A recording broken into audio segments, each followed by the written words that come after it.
StudyJesus.com presents Bible Stories, where biblical stories of the ages come alive. Though the Pharisees were unkind to Jesus, he had many, many friends. The crowds that gathered around him grew bigger and bigger every day. He needed help because the work was too big for any one person to handle. The Lord trained some of his good friends to go about as he'd been doing, teaching people. Jesus went out into a mountain and stayed there all night, praying to God for strength. He needed and wanted God's help. When it was morning, Jesus went down among his disciples and chose 12 of them to help him with the work. He called them apostles. They were John, James, Simon Peter, Andrew, Philip, Nathanael, and Matthew, another James, another Simon, Thomas, Thaddeus, and Judas. Continuing with our series on the life of Christ, this story from the Holy Bible is titled The Sermon on the Mount. Precious memories. StudyJesus.com presents Bible Stories with your host, Dr. Joe Jackson. Stories directly from God's holy word, told in easy-to-understand story form that the whole family will enjoy, and featuring the work of a talented artist illustrating each week's story. Now gather the family because it's time for this week's Bible story. While Jesus was choosing these apostles, men and women were gathering to hear his morning lesson.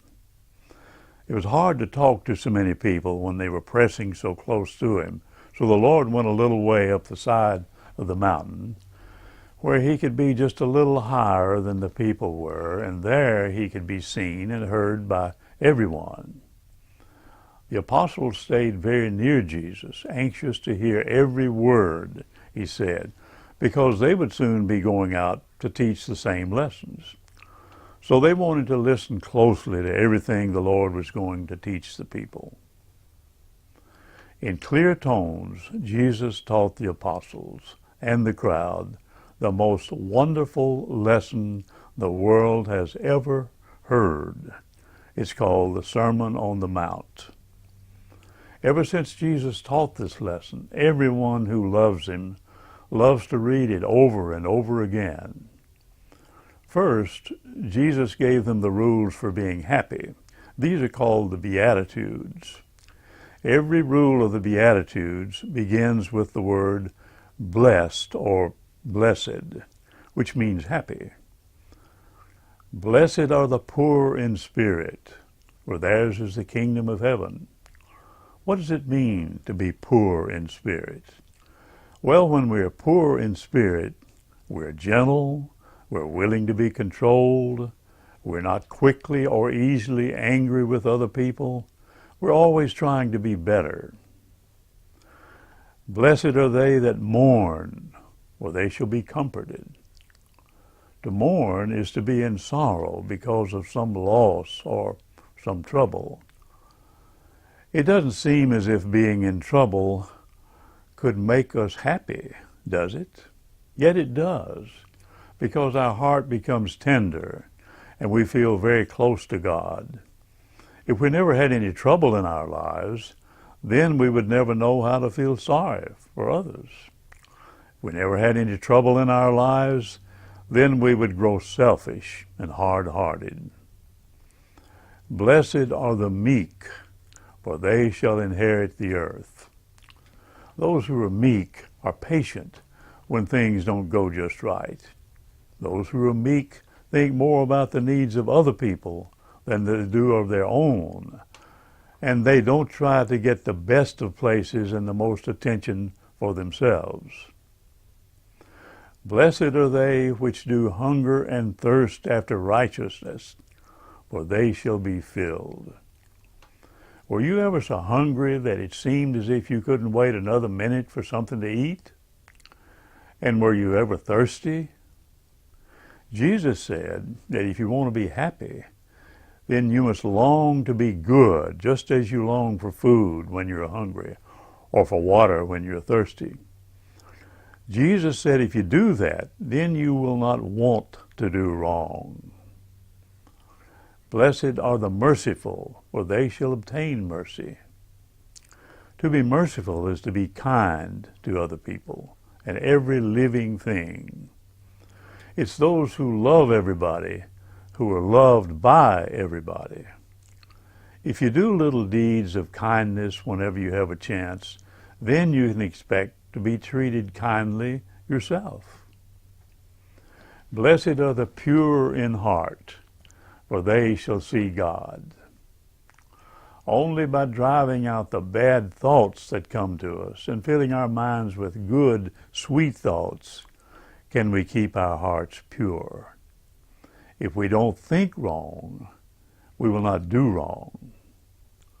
Blessed are the peacemakers, for they shall be called the children of God. Peacemakers don't tell tales or do anything else to make trouble between people. A peacemaker always tries to stop a quarrel, and when someone speaks harshly to a peacemaker, the peacemaker gives back a kind and gentle answer which turns away anger. If you try to be a peacemaker, if you try and help others around you not to be angry, then you are God's own child. Blessed are they which are persecuted for righteousness' sake, for theirs is the kingdom of heaven. Blessed are ye when men shall revile you and persecute you, and shall say all manner of evil against you falsely for my sake. Rejoice and be exceeding glad, for great is your reward in heaven. For so persecuted they the prophets which were before you. Jesus knew that before long his good friends would be treated badly by others just because they were his friends, because they listened to him, and because they tried to obey his teachings. These two Beatitudes were given to encourage his good friends when bad times came in their lives. Jesus gave us these two Beatitudes to teach us that when we're in the right, we shouldn't be afraid of anything someone might say or do to us. God will help us get through whatever happens. Jesus called his disciples the salt of the earth and the light of the world. Do you know how useful salt is in saving food and making it taste good? Your mother wouldn't want to be without salt when she works. Neither could the world get along without followers of Jesus Christ who live by his rules. But if salt should lose its taste, it wouldn't be good for anything at all. It'd be thrown away. In just the same way, if the followers of Jesus Christ forget to live like him, they can't do any good. Jesus said that he would give them light. That means that he would make them understand his teaching. And then they must let their light shine. In other words, they must do good works and let people know that they did so because they had been with Jesus and learned from him. A light is no good at all if it's covered up and not allowed to shine out. So the light Jesus gave them would do the world no good if they didn't let it shine. Jesus said, "Do not think that I've come to destroy the laws that you already have. You must obey these laws even better than you've done, and I'll teach you how to do it. The law says, 'Thou shalt not kill.' But in God's sight, angry words and hatred are just as wicked. The law says, 'An eye for an eye and a tooth for a tooth.' If anyone does harm, he must be paid back in the same way. But I say, resist not evil. If anyone strikes you on the right cheek, turn to him the other also. Do not pay anyone back who does you harm, but bear it patiently, and try to do him good. The law says, 'Thou shalt love thy neighbor,' or your friend, and hate your enemy. But I say unto you, love your enemies, do good to them that hate you, and pray for those that ill-treat you. You must do these things in order to be the children of your Father, which is in heaven. For he's good to all, whether they love him or not. You don't earn praise if you're kind only to those who love you and are kind to you. Jesus taught his good friends how to be generous when he said, when you give money or anything else to poor people, it must not be in the synagogue or on the street corners where people will see you and praise you for what you've done. You must do it in secret and let no one know anything about it. The Lord also taught them how to pray. When you pray, he said, you must go to some place where you'll be alone with God. And then you mustn't say over a great many words which don't mean anything to you, but you must speak to God as you would speak to your Father, whom you love. It was in this sermon that Jesus taught the prayer that we call the Lord's Prayer, that starts, Our Father which art in heaven, and so forth. Jesus also spoke about us spending so much of our time getting money and laying up treasures on earth where moths and rust can spoil it and where thieves can steal it. He told them to trust their Heavenly Father to take care of them, just as he did the birds and the flowers. Jesus said, look at the birds flying about in the air. They don't sow, they don't reap, they don't gather grain in the barns for the winter, and yet your Heavenly Father feeds them. Are you not much better than they are? And why be so troubled about your clothes? Think of the lilies in the field, how they grow. They don't work, they don't make their clothes, and yet Solomon, with all his glory and all his riches, was not clothed so beautifully as they. Jesus also said, if God takes such care of the grass and the flowers in the field, which today are growing and tomorrow will be put into the fire, will he not even more so be willing to take care of you and give you food and clothes, even you who have so little faith?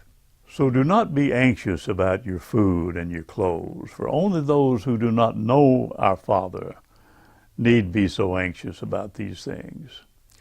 Your Heavenly Father knows just what you need. And if you love him and think more about doing what he wants you to do than about what you're going to get for it, you'll be given all that you need. Jesus didn't mean that they were not to do any work. The Lord didn't mean that they should not earn money and buy food and clothes for themselves and their children. Yes, God does feed the birds, but they must fly around and hunt for the food that God provides for them. People will always have to work for the money to buy these things, but they mustn't be anxious and worry about it. How foolish it is to spend all our time and thought getting money, which will only buy the things we want while we live on this earth. But if we love God and try to do those things that make our minds and our hearts better, we'll have something in heaven belonging to us. And this treasure cannot be spoiled by moths or by rust. If we're really God's children, he'll give us all that we need if we do the best we can. Jesus told his good friends not to judge other people. He told them to be sure that they did everything just right before they found fault with what other people did, and before they blamed other people for what seemed wrong. If you're always judging those around you, then people will begin to judge you. They'll say that you have no business finding fault with them when you yourself do wrong things. So first be sure that you're doing right, and then you can help other people to be better. Another thing Jesus said was that if they asked, they would receive good gifts from their Father. Jesus said, "For if your children ask you for bread, will you give them a stone, which may look like bread, but which they can't eat? And if they ask for a fish to eat, will you give them something that will make them sick? And do you not think that if you're willing to give good things to your children when they ask, your Father in heaven will be willing to give you what you need if you ask him?" Jesus then gave them a rule to learn and live by that's worth so much that it's referred to as the golden rule. And here it is: "Whatsoever ye would that men should do to you, do you even so to them." Another thing Jesus said was, "Enter in at the narrow door, for the door that leads to destruction is very wide, and the road is very broad, and it's easy to find it. But the way that leads to heaven is narrow, and there's only one door and one way to find it." How can we find that door to heaven? By coming to Christ and doing what he wants us to do. At first, it might not be so easy, but if we try and try and try, we will soon find the way. When we come to Christ and follow him, we'll always be happy. Why will we be happy? Because we'll have our Father in heaven with us all the time. Jesus then taught them how to choose their friends. He showed them how they could tell when people were good. He said, every tree is known by its fruits. A good tree can't bear bad fruit, and neither can a poor tree bear good fruit. You don't pick figs from a thorn bush, nor grapes from a bramble bush. So it is with people. A good man, out of the goodness of his heart, does that which is good, and a wicked man, out of the badness of his heart, does that which is wicked. So we can know by watching people whether they're trying to be good or not. It was a long sermon that Jesus preached that day. We've talked about only a little part of it. Someday you'll want to read all of it. If everyone learned these lessons and obeyed them, what a happy world we would have. Jesus himself said, "Whosoever hears these sayings of mine and obeys them is like a wise man who built his house upon a rock. The rain fell, the floods came, and the winds blew and beat upon it, but it didn't blow over because it was built on a rock. And everyone that hears these sayings of mine and obeyeth them not is like a foolish man who built his house on sand. The rain fell, and the floods came, and the winds blew, and beat upon that house, and it fell, and great was the fall of it."